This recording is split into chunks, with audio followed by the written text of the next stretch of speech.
इफिसियाँ 3 उस 3 चैप्टर। अन्य जातियों में पौलुस की सेवा। इसी कारण मैं पौलुस, जो तुम अन्य जातियों के लिए मसीह यीशु का बंदी हूँ, यदि तुमने परमेश्वर के उस अनुग्रह के प्रबंध का यदि तुमने परमेश्वर के उस अनुग्रह के प्रबंध का समाचार सुना हो जो तुम्हारे लिए मुझे दिया गया, अर्थात ये कि वह भेद मुझ पर प्रकाशन के द्वारा प्रकट हुआ, जैसे मैं पहले ही संक्षेप में लिख चुका हूँ, जिसे तुम पढ़कर जान सकते हो कि मैं मसीह का वह भेद कहाँ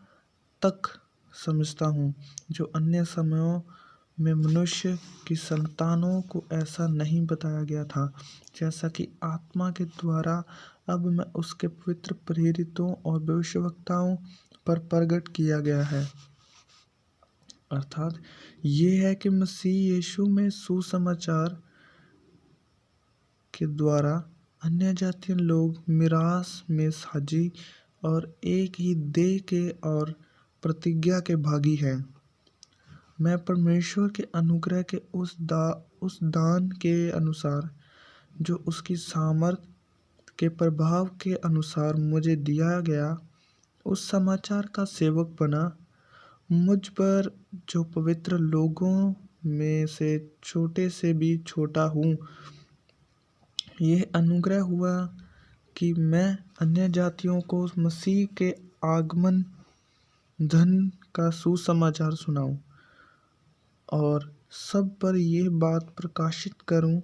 कि उस भेद का प्रबंध क्या है जो सब के सृजनहार परमेश्वर में आदि से गुप्त था, ताकि अब कलीसिया के द्वारा परमेश्वर का विभिन्न प्रकार का ज्ञान उन प्रार्थनाओं और प्रधानों और अधिकारियों पर जो स्वर्गीय स्थानों में है प्रकट किया जाए। उस सनातन मनसा के अनुसार जो उसने हमारे प्रभु यीशु मसीह में की थी,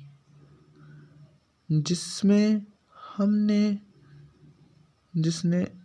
हमको उस पर विश्वास करने से साहस और भरोसे के साथ परमेश्वर के निकट आने का अधिकार है। इसलिए मैं विनती करता हूँ कि जो क्लेश तुम्हारे लिए मुझे हो रहे हैं, उनके कारण साहस ना छोड़ो, क्योंकि उनमें तुम्हारी महिमा है। मसीह का प्रेम। मैं इस कारण उस पिता के सामने घुटने टेकता हूँ, जिससे स्वर्ग और पृथ्वी पर हर एक घराने का नाम रखा जाता है, कि वह अपनी महिमा के धन के अनुसार तुम्हें यह दान दे कि तुम उसके आत्मा से अपने भीतरी मनुष्यत्व में सामर्थ्य पाकर बलवंत होते जाओ, और विश्वास के द्वारा मसीह तुम्हारे हृदय में बसे, कि तुम प्रेम में जड़ पकड़कर और नींव डाल कर सब पवित्र लोगों के साथ भली भांति समझने की शक्ति पाओ कि उसकी चौड़ाई और लंबाई और ऊंचाई और गहराई कितनी है, और मसीह के उस प्रेम को जान सको जो ज्ञान से परे है, और कि तुम परमेश्वर की सारी भरपूरी तक परिपूर्ण हो जाओ। अब जो ऐसा सामर्थी है कि हमारी विनती और समझ से कहीं अधिक काम कर सकता है, उस सामर्थ के अनुसार जो हम में कार्य करता है, कलीसिया में और मसीह यीशु में उसकी महिमा पीढ़ी से पीढ़ी तक युगानुयुग होती रहे। आमीन।